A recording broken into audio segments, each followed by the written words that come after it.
Hey guys, and welcome back to the Space Trilogy. I don't know if y'all are new to my channel, so if any of y'all are, please hit that subscribe button and that like button. Maybe you don't have to. I don't really recommend that because y'all might not like this chapter. So that's always okay. So today, if y'all don't already know by the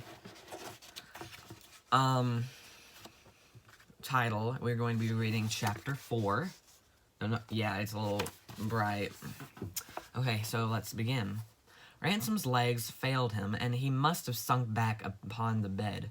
But he only became aware of this many minutes later. At the moment, he was unconscious of everything except his fear. He did not even know what he was afraid of. The fear itself possessed his whole mind, a formless, infinite misgiving. He did not lose consciousness, though he greatly wished that he might do so. Any change, death or sleep, or best of all, awaking, which should show all this for a dream, would have been inexpressibly welcome. None came. Instead, the lifelong self-control of social man, the virtues which are half hypocrisy of the hypocrisy which is half a virtue, came back to him, and soon he found himself answering Weston in a voice not shamefully tremulous. "Do you mean that?" he asked. "Certainly." "Then where are we?" "Standing out from Earth about 85,000 miles. "You mean we're in space?"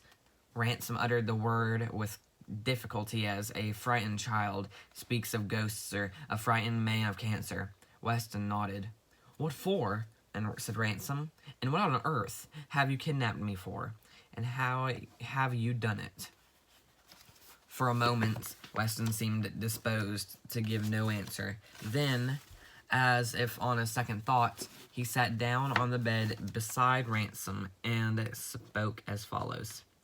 "I suppose it will save trouble if I deal with these questions at once, instead of leaving you to pester us with them every hour for the next month. As to how you do it, I suppose you mean how the spaceship works. There's no good your asking that, unless you were one of the 4 or 5 real physicists now living you couldn't understand. And if there were any chance of your understanding, you certainly wouldn't be told.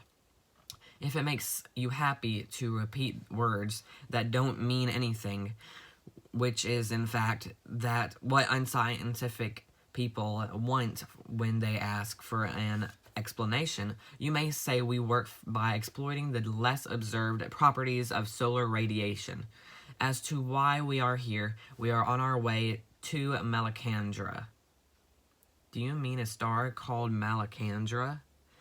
"Even you can hardly suppose we are going out of the solar system. Malacandra is much nearer than that. We shall make it in about 28 days. There isn't a planet called Malacandra," objected Ransom. "I'm giving it its real name, not the name invented by terrestrial astronomers," said Weston. "But surely this is nonsense," said Ransom. "How the deuce did you find out its real name, as you call it?" "From the inhabitants." It took Ransom some time to digest this statement. "Do you mean to tell me you claim to have been to this star before, or this planet, or whatever it is?" "Yes." "You can't really ask me to believe that," said Ransom. "Damn it all, it's not an everyday affair. Why has no one heard of it? Why has it not been in all the papers?" "Because we are not perfect idiots," said Weston gruffly. After a few moments' silence, Ransom began again. "Which planet is it in our terminology?" he asked. "Once and for all," said Weston, "I am not going to tell you. If you know how to find out when we get there, you are welcome to do so. I don't think we have much to fear from your scientific attainments. In the meantime, there is no reason for you to know."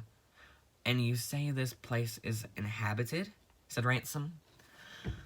Weston gave him a peculiar look and then nodded. The uneasiness which this produced in Ransom rapidly merged in an anger which he had almost lost sight of amidst the conflicting emotions that beset him.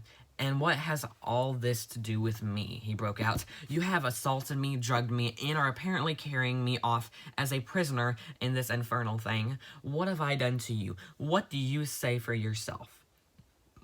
I might reply by asking you why you crept into my backyard like a thief. If you had minded your own business, you would not be here. As it is, I admit that we have had to infringe your rights.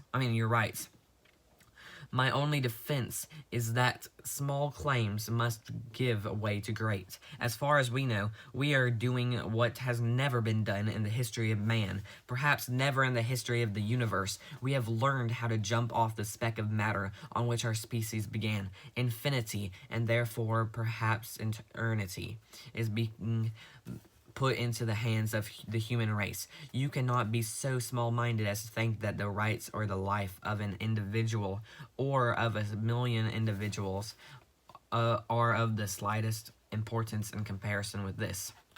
"I happen to disagree," said Ransom, "and I always have disagreed, even about vivisection. But you haven't answered my question. What do you want me for? What good am I to do you on Malacandra?" "That I don't know," said Weston. "It was no idea of ours. We are only obeying orders." "Whose?" There was another pause. "Come," said Weston at last. "There is really no use in continuing this cross-examination. You keep on asking me questions I can't answer, in some cases because I don't know the answers, in others because you wouldn't understand them. It will make things very much pleasanter during the voyage if you can only resign your mind to your fate, and stop bothering yourself and us. It would be easier if your philosophy of life were not so insufferably narrow and individualistic.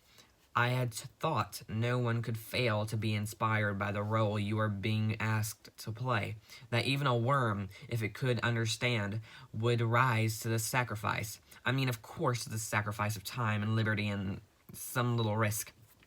Don't misunderstand me." "Well," said Ransom, "you hold all the cards, and I must make the best of it. I consider your philosophy of life raving lunacy.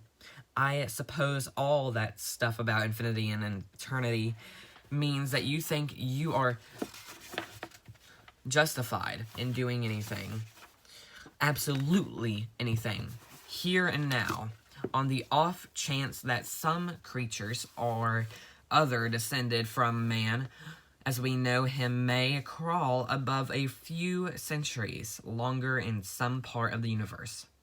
"Yes, anything whatever," returned the scientist sternly, "an all-educated opinion, for I do not call classics and history and such trash education, is entirely on my side. I am glad you raised the point, and I advise you to remember my answer. In the meantime, if you will allow me into the next room, we will have breakfast. Be careful how you get up. Your weight here is hardly appreciable compared with your weight on Earth." Ransom rose, and his captor opened the door. Instantly, the room was flooded with a dazzling golden light, which completely eclipsed the pale earth light behind him. "I will give you darkened glasses in a moment," said Weston, as he preceded him into the chamber, whence the radiance was pouring.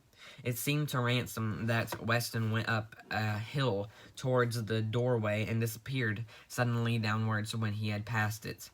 When he had followed, which he did with caution, he had the curious impression that he was walking up to the edge of a precipice.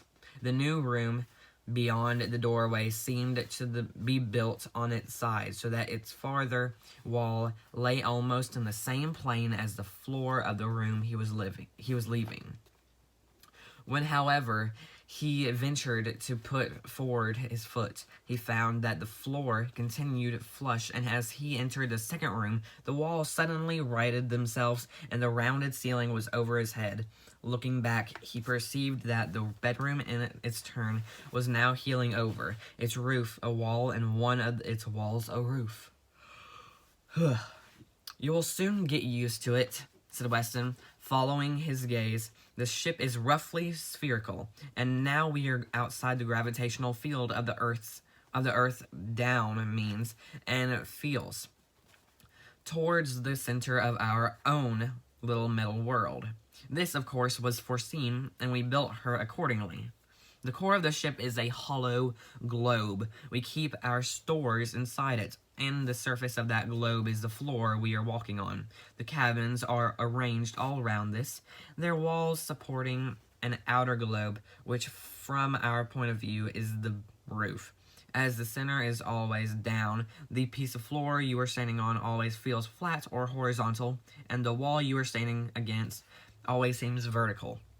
On the other hand, the globe of floor is so small that you can always see over the edge of it, over what would be the horizon if you were a flea, and then you see the floors and wall of the next cabin in a different plane.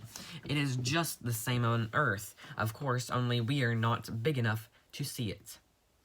After this explanation, he made arrangements in his precise, ungracious way for the comfort of his guest or prisoner. Ransom, at his advice, removed all his clothes and substituted a little metal girdle hung with enormous weights to reduce as far as possible the unmanageable lightness of his body. He also assumed tinted glasses and soon found himself seated opposite Weston at a small table laid for breakfast. He was both hungry and thirsty, and eagerly attacked the meal, which consisted of tinned meat, biscuits, butter, and coffee. But all these actions he had performed mechanically. Stripping, eating, and drinking passed almost unnoticed, and all he ever remembered of his first meal in the spaceship was the tyranny of heat and light. Both were present in a degree which would have been intolerable on Earth, but each had a new quality. The light was paler than any light of comparable intensity that he had ever seen.